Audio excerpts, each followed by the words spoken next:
Je vous jure que je n'ai rien vu venir. Après des années à me tuer au travail, à mettre de côté chaque centime, à me priver de vacances, de resto, de tout, j'ai enfin acheté ma première maison. Rien de luxueux, mais elle était à moi, entièrement financée par mes propres efforts. 3 chambres, un petit jardin, une cuisine que j'ai refaite moi-même. C'était mon rêve devenu réalité. Alors quand ma mère m'a appelé pour fêter ça, j'étais sincèrement touchée. Elle voulait venir dîner, juste elle et moi, pour célébrer. J'ai préparé un bon petit repas, sorti le vin que je gardais pour les grandes occasions, et mis une robe que je n'avais pas portée depuis des mois. À 18h tapante, elle est arrivée, mais pas seule. Non. Elle est arrivée avec des ballons, un gâteau, une bouteille de champagne et un immense sourire. Un peu théâtral mais bon, c'était elle. Je me suis dit que c'était une belle surprise. Mais là, elle a posé le gâteau sur la table, applaudi comme dans une émission de télé-réalité et a lancé. « Fait-on ça? Ton frère arrive. » Je suis restée figée. « Pardon? Quel frère? » Marc. Et Claire. Et les filles. Et Roger aussi, son beau-père. Ils arrivent samedi, ils vont s'installer ici, ce sera parfait. Comme si elle venait d'annoncer qu'on allait au parc. Elle a balayé mon silence d'un revers de main. La maison est assez grande. C'est ton obligation familiale, ma chérie. Tu ne vas quand même pas laisser ton frère dormir à l'hôtel avec toute sa famille, pas avec 3 enfants. J'ai senti mon cœur s'arrêter. Marc. L'enfant roi. Celui qui n'a jamais rien payé de sa vie. Claire, sa femme hautaine qui m'a toujours regardé de haut. Et Roger? Un type que je ne connais même pas vraiment et qui se permet de parler comme un patriarche dans toutes les réunions de famille. Et maintenant, ces gens allaient vivre chez moi? Dans la maison que j'avais achetée seule, avec mon nom gravé sur l'acte de propriété? Mais je n'ai rien dit. Je n'ai pas crié. Je n'ai pas renversé la table, même si mon instinct me le criait. Non. Je me suis levée calmement, suis allée chercher un document dans le tiroir de mon bureau, et je suis revenue avec un sourire parfait. Je lui ai tendu la feuille. Elle l'a regardée, fronçant les sourcils. C'est quoi, ça? L'acte de propriété. Juste pour te rappeler que cette maison, c'est la mienne. Et que ce que tu viens de m'annoncer, ce n'est pas une décision. C'est une tentative d'invasion. Et je suis allée servir le dîner, comme si de rien n'était. Mais dans ma tête, tout venait de basculer. Je n'ai même pas eu le temps de digérer le dîner que le vrai cauchemar a commencé. 3 jours après ce fameux repas avec ma mère, un minibus se gare devant ma maison. Pas une voiture, non. Un minibus. Il s'ouvre, et qui en descend? Mon frère Marc, sa femme Claire, leurs 3 filles surexcitées, et Roger, le beau-père qu'aucun de nous n'a jamais vraiment accepté. Il débarque avec valises, cartons, sacs de jouets, comme s'il revenait de vacances et emménageait dans une maison de location. Et le plus fou? Ils ne demandent rien. Ils entrent. Comme si tout était parfaitement normal. Comme si cette maison leur appartenait déjà. Claire fait un tour rapide du salon, grimace. Là. C'est plus petit que ce que j'imaginais sur les photos. Il faudra penser à refaire la peinture, non? Les enfants commencent à courir partout, montent sur mon canapé avec leurs chaussures pleines de terre, renversent un vase, éclatent de rire. Et Roger? Roger s'installe dans mon fauteuil préféré, allume la télé, monte le volume à fond et commente les infos comme s'il était dans son propre salon depuis 10 ans. Marc, lui, me fait un clin d'œil. Franchement, t'as assuré. C'est parfait pour toute la famille, bravo petite sœur. Petite sœur. Celle qui a payé chaque centime de cette maison. Celle qu'on n'a pas écoutée une seule seconde. Je les regarde faire leur cirque. Et devinez quoi? Ma mère débarque à son tour, avec une boîte de lasagne à la main. Je me suis dit que tu ne saurais pas quoi faire à manger avec tout ce monde, alors je me suis chargée du dîner. Ah, donc maintenant je suis leur cuisinière, en plus de leur hôtesse involontaire? Mais je reste calme. Trop calme. C'est ça qui les a mis à l'aise. J'observe. Je souris. Je prends même des photos discrètement. Je sais déjà ce que je vais faire. Mais eux, ils pensent que j'ai cédé. Que je suis revenue à la place qu'ils m'avaient assignée, la gentille fille invisible, celle qui dit toujours oui. Claire monte à l'étage, inspecte les chambres, et annonce. Parfait, on prendra la chambre avec la salle de bain attenante. Les filles dormiront dans celle du fond. Et Sophie, tu pourras prendre la petite pièce près de la buanderie, ça suffira, non? Marc enchaîne. Et on mettra mon bureau dans ton ancienne chambre. Faut que je reste productif moi aussi. Je ris. Sincèrement. Je ris.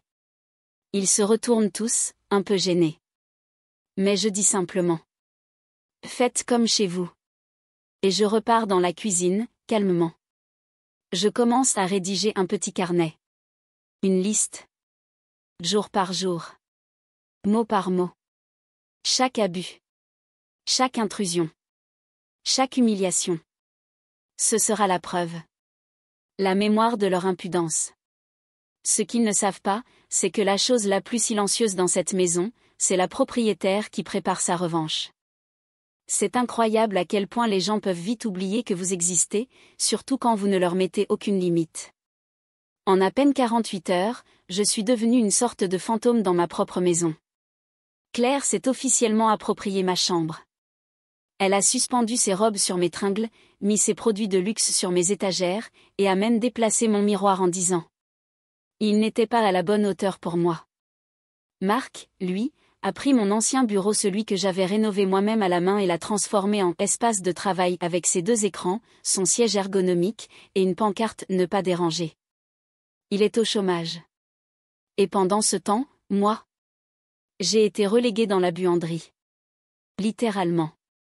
Une pièce à peine assez grande pour un matelas gonflable et une lampe de chevet.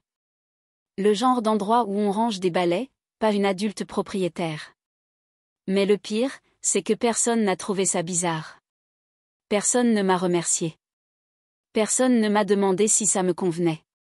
C'était devenu leur maison. Point. Et puis il y a les enfants. 3 tornades en basket qui crient, sautent, renversent tout ce qu'elles touchent. Une d'elles a dessiné au feutre sur le mur du couloir. Quand j'ai fait remarquer à Claire que ce mur venait d'être repeint, elle a répondu sans lever la tête de son téléphone. C'est que de la peinture, Sophie. Détends-toi un peu. Ah oui. Détends-toi un peu. C'est fou comme les gens aiment minimiser les dégâts, quand ce n'est pas chez eux. Mais rien ne m'a autant fait bouillir que Roger. Un matin, je l'ai surpris dans ma cave à vin. Il avait déplacé mes caisses, ouvert une de mes bouteilles, une que je gardais pour une occasion spéciale, et bu la moitié. Je lui ai demandé ce qu'il faisait. Il m'a regardé sans gêne et a dit. Je pensais que tu serais d'accord. Tu ne bois jamais toute seule, si. Et tu ne bois jamais toute seule. Tu ne vis pas seule. Tu ne comptes pas seule. Tu n'existes pas seule. C'est ce que tout leur comportement disait. Et pourtant, je restais calme. Je notais tout. Chaque phrase, chaque action, chaque petit vol déguisé en faveur. Je remplissais soigneusement mon carnet noir, comme une comptable de la vengeance. Et je prenais des photos. Beaucoup. Juste au cas où. Puis, un soir, alors que je faisais la vaisselle dans ma propre cuisine, j'ai entendu Claire dire à ma mère, dans le salon. Franchement, Sophie devrait penser à se trouver un petit mec. Elle aurait moins le temps de faire sa grincheuse. Elles ont ri. Et j'ai souri. Pas parce que c'était drôle. Parce que le compte à rebours venait de commencer. Je crois qu'ils ont tous fait la même erreur. Ils ont confondu mon silence avec de la faiblesse. Mais ce qu'ils ne savaient pas, c'est qu'en parallèle de leurs petites humiliations quotidiennes, je préparais minutieusement ma riposte. Et cette riposte allait être parfaitement légale, documentée, et implacable. Un lundi matin, j'ai pris un jour de congé. Pas pour fuir la maison, non. J'avais rendez-vous avec mon notaire. Pas n'importe qui, un ami d'enfance, quelqu'un à qui je faisais confiance. Quand je suis entrée dans son bureau avec l'acte de propriété original à mon nom seul, il a haussé un sourcil. Je lui ai tout expliqué, les squatteurs, les envahisseurs familiaux, la manipulation de ma mère, l'arrogance de Claire, l'abus de Marc, et l'impudence de Roger. Il m'a regardé en silence pendant 1 minute, puis il a souri. Tu veux que ça parte proprement, j'imagine? Exactement. On a rédigé ensemble un document de bail temporaire. Officiellement, c'était un contrat d'occupation à titre gracieux, très courant quand on héberge des proches. Mais à l'intérieur, il y avait des clauses précises. Respect du logement. Aucune modification ou appropriation de l'espace sans autorisation écrite. Occupation limitée à 30 jours renouvelables. Clause de résiliation immédiate en cas de non-respect. Et surtout, signature obligatoire des occupants. J'avais maintenant mon arme légale. Il ne me restait plus qu'à la leur faire signer sans éveiller leurs soupçons. Et croyez-moi, ce n'était pas bien compliqué.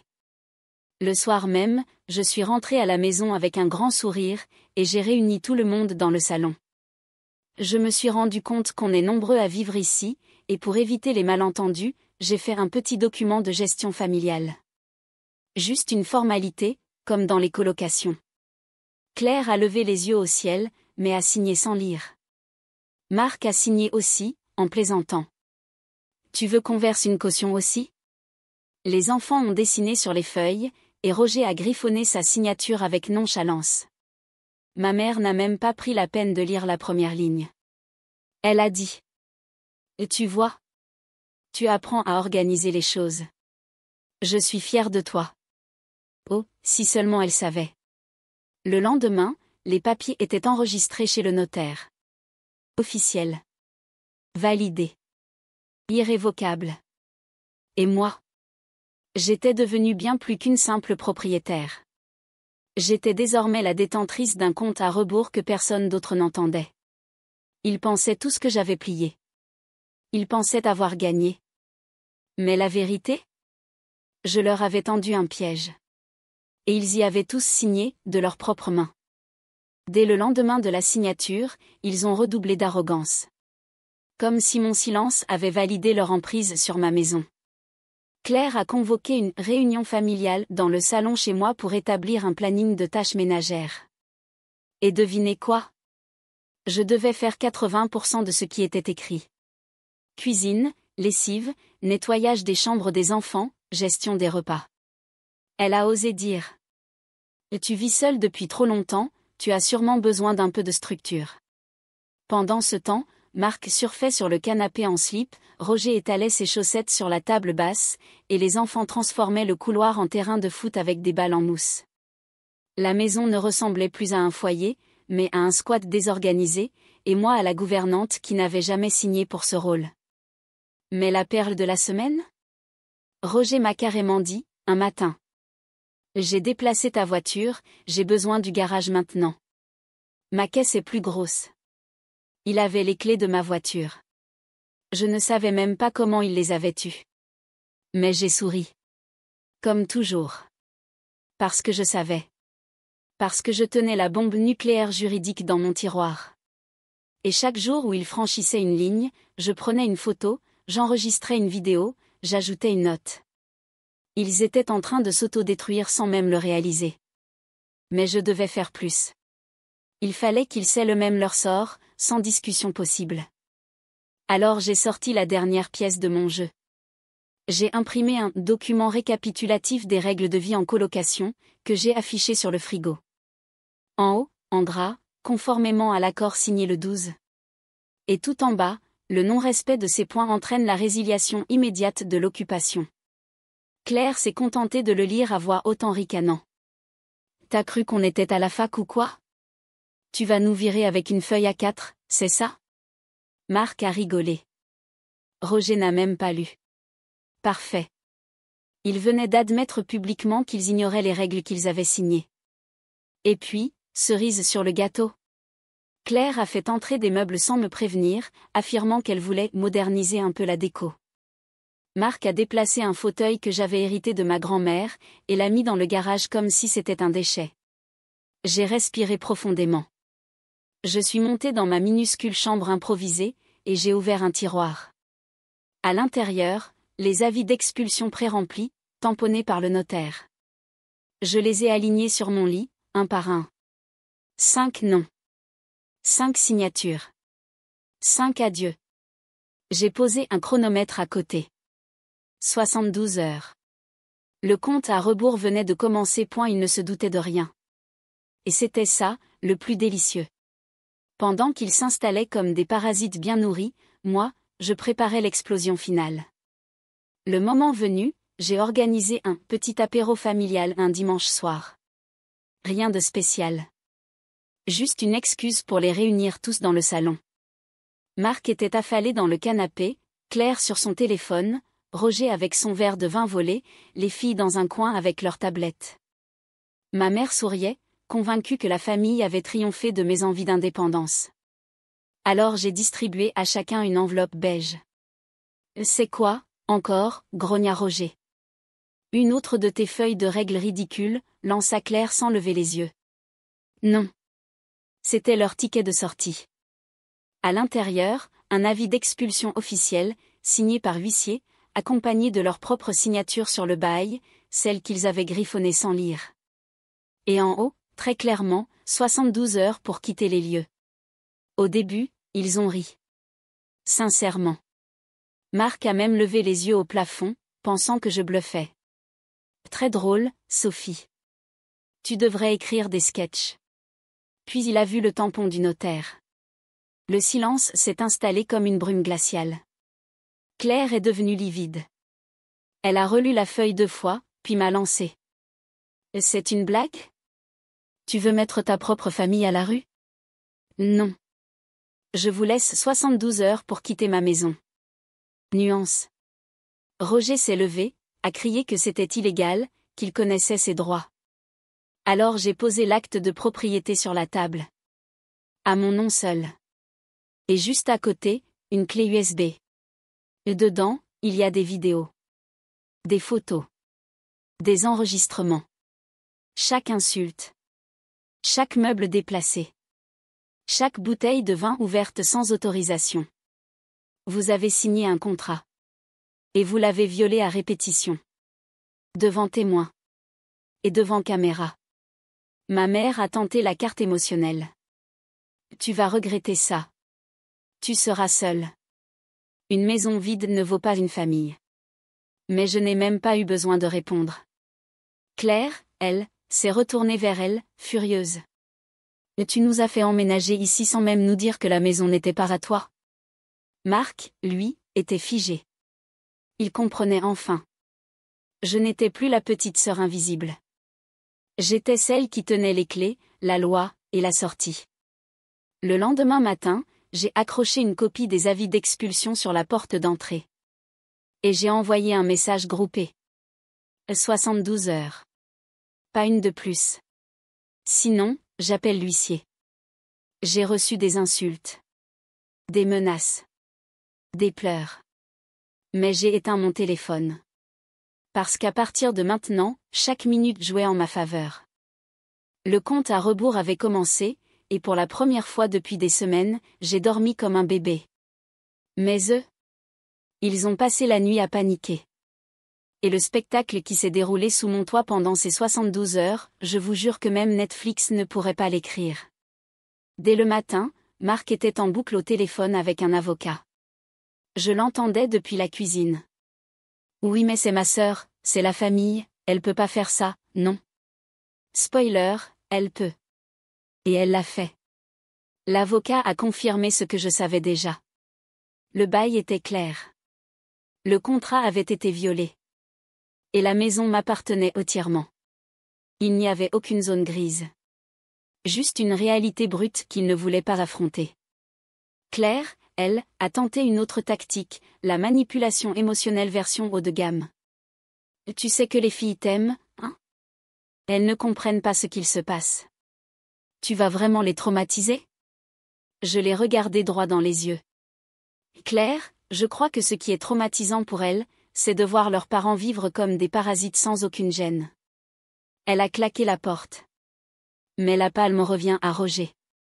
Il a hurlé, insulté, menacé de réquisitionner le logement et d'aller en parler à la mairie. Je lui ai juste tendu une nouvelle copie de l'acte de propriété et j'ai murmuré. C'est simple, Roger. Si t'es encore là dans 2 jours, c'est toi qu'on expulse en premier. Et pendant que tout ça se jouait, ma mère, elle tentait encore de jouer la carte du chantage affectif. Elle m'a dit, en larmes. Tu vas finir seule, Sophie. Tu choisis un bout de papier au lieu de ta famille. Tu feras quoi quand tu seras vieille? Et là, j'ai souri. Parce que je venais de réaliser quelque chose d'énorme. Ce n'était pas moi qui allais finir seule. C'était eux. Parce qu'ils ne savaient pas aimer sans dominer. Ils ne savaient pas partager sans exiger. Et ils ne savaient pas respecter sans humilier. Le 3e jour, à l'heure pile, l'huissier est arrivé. Costume impeccable, regard neutre. Il a salué, consulté les documents, puis a levé les yeux vers eux. Vous avez reçu un délai légal. Vous devez quitter les lieux immédiatement. Faute de quoi, la force publique interviendra. La scène était surréaliste. Claire tentait de faire ses valises à toute vitesse, Marc appelait son père en panique, Roger continuait de protester dans le vide. Les enfants pleuraient, mais cette fois, même eux comprenaient que la fête était finie. J'ai regardé tout ça en silence, une tasse de café à la main. C'était fini. Ils allaient enfin partir. Et moi? J'étais toujours et la pointe et voilà. Ils sont partis. La dernière voiture a quitté l'allée dans un crissement de pneus dramatiquement cliché. Claire a refusé de me regarder. Marc, lui, a gardé les yeux rivés sur son volant, les mâchoires serrées. Roger m'a lancé une dernière menace floue du style « Tu regretteras ça », mais franchement, il ne m'a jamais semblé aussi ridicule. Et moi? J'ai refermé la porte. Pas doucement. Pas violemment. Juste avec assurance. Je suis restée quelques secondes dans l'entrée. C'était la première fois, depuis que j'avais acheté cette maison, que j'étais réellement seule ici. Et c'était la première fois que ça me faisait du bien. Le silence n'était plus angoissant. Il était reposant. J'ai commencé par aérer chaque pièce, comme pour faire sortir leur énergie toxique. Le salon, où Roger s'était autoproclamé roi du canapé. La chambre d'amis, transformée sans ma permission en chambre parentale pour Claire et Marc. La cuisine, où personne ne rangeait jamais rien, comme si j'étais leur bonne. Chaque coin de cette maison avait été contaminé. Et maintenant, elle respirait à nouveau. Mais l'histoire ne s'est pas arrêtée là. Vous croyez qu'ils allaient accepter la défaite aussi facilement? Non. Pas eux. 2 jours après leur départ, ma mère m'a envoyé un message vocal, de 6 minutes. Tu as brisé cette famille, Sophie. Tu es égoïste. Tu es cruelle. Tu vas finir seule et malheureuse. Classique. Je n'ai même pas répondu. Puis, Claire a posté un message sur Facebook. Triste de voir que certaines personnes préfèrent leur ego à leur propre sang. Mais Dieu voit tout. Le pire? Une partie de la famille a pris leur parti. Des cousins que je n'avais pas vus depuis 5 ans m'ont envoyé des messages passifs-agressifs. Une tante m'a même dit que j'avais manqué d'humanité. Mais ce que personne ne savait, c'est que pendant tout ce temps, j'écrivais tout. Messages. Mais. Contrats. Photos. Vidéos. Témoignages. J'ai tout gardé. Et puis un jour, j'ai posté mon histoire. La vraie. Sur Reddit. Sur TikTok. Sur un blog. Et rapidement, ça a explosé. Les gens ne m'ont pas vue comme la méchante sœur sans cœur. Non. Ils m'ont vue comme la femme qui a dit non à l'abus familial. La femme qui s'est battue pour sa liberté, son espace, son respect. J'ai reçu des milliers de messages de soutien. Des femmes. Des hommes. Des jeunes adultes qui vivaient des situations similaires. Certains m'ont dit que mon histoire leur avait donné le courage de poser leurs limites. Et vous savez quoi? C'est ça, ma vraie victoire. Pas la maison. Pas la tranquillité. Mais le fait d'avoir mis fin à un cycle. Celui où être une bonne fille signifiait tout accepter, tout supporter, tout sacrifier. Non. Je mérite mieux. Et vous aussi.